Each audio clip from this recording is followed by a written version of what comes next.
Hi, I'm Michelle Calick. My dog was Tawny, and she is an Australian Labradoodle.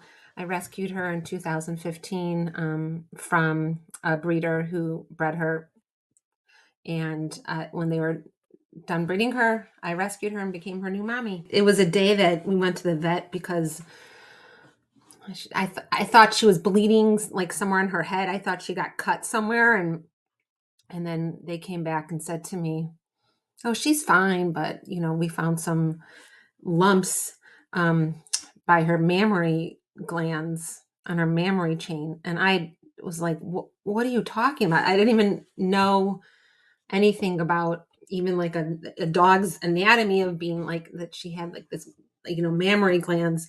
And they said, "Oh yeah, these dogs who get overbred and get spayed later in life, they develop these mammary gland tumors." And I was like, first shocked that it was like breast cancer, and shocked that she got this from being a breeder and that it could have been prevented. It made me so mad, so mad. And I just was like, what does this mean? Is she going to die? Is she going to be okay? Is there a treatment? I mean, I really did not know what to do for a dog. I mean, I actually have, my mom had breast cancer, so I had some history of knowing what to do when humans get cancer. So I really didn't know what to do. And someone said, "You got to call Sarah from Live Like Rue. She's going to be able to help you." And I said, "Oh, and there's an organization that can help me with this," because I was really lost and I didn't know where to get the information. And of course, I was lost and I was overwhelmed and I was scared.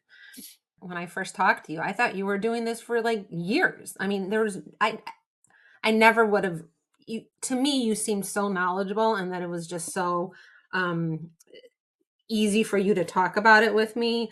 But yeah, I felt very alone and not knowing what to do. So I like talking to people, getting support, getting information. So I know that when I did talk to you and I realized, oh, so many dogs get cancer and that there is treatment and there are good doctors and there's other people that have been through the same situation that you have, and you're not alone, and just to be able to talk to someone else who's gone through it, and then to get support of like the care package that you sent. And then I mean, it was like so overwhelming because it was like, oh my god, there's people that care about you, and and will help you make the best decisions, because making decisions of how to treat a dog with cancer is very hard too. Do you treat them, or do you not do anything? And without a dog being able to tell you what they want, you're making all these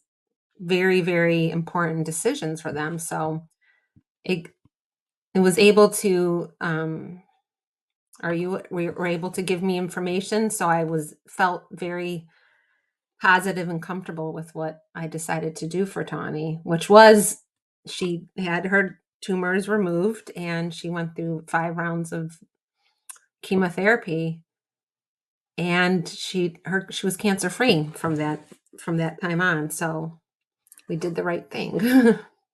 She's totally healthy. And then at another time I went to see the doctor, they found a tumor in her small intestine and got that removed. But, and now they said she has cancer again. So she went through chemotherapy again. And this time I said, we'll do it until, if I don't feel like it's working, or if she's not responding well, or if I feel like she's too tired, or if we'll stop, but at least we're going to try it. But this was during the time that I was actually at this point 3 months pregnant. And this is now, let's see, January 2020. And things, was like very scary to deal with that with her and be pregnant. So when I called you the second time to tell you, you said, "Oh, the Booker um, Foundation has this program where you can stay at a hotel and Tawny will get a massage and we'll take pictures of her." And I just was like, oh my God, that is going to be such a night. I'll never forget having an experience like that. And I was like, "What can I pay you? What can I do?" Or like something. And you're like, "No, we got it. We taken care of." And that night was, I mean, still one of the best nights. I mean, I made a big, huge, oh, I wish I had it with me, a big, huge, like, scrapbook of pictures of all the pictures that you guys took. And I was pregnant, and it was just like so unbelievable special. And actually, the Allegra Hotel where we stayed still uses the pictures that we took from them. I don't know if you know this, on their Instagram page. And they're like, they post pictures of Tawny all the time, like, showing a dog at a hotel. But it was incredible. And Kara came and gave her a massage, and you came and we took the pictures, and it was just like the most fabulous night. I mean, I remember everything about that night. And she knew it was special. Tawny knew when things were special happening to her. And yeah, it was the best.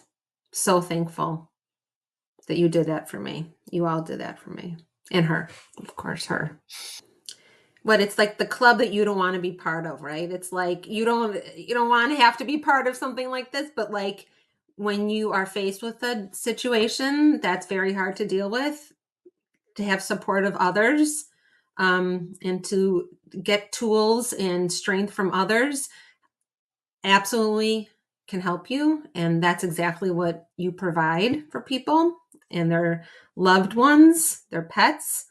And without that, that gives people hope and courage and knowledge to help them in their making decisions on the healthcare of their dogs.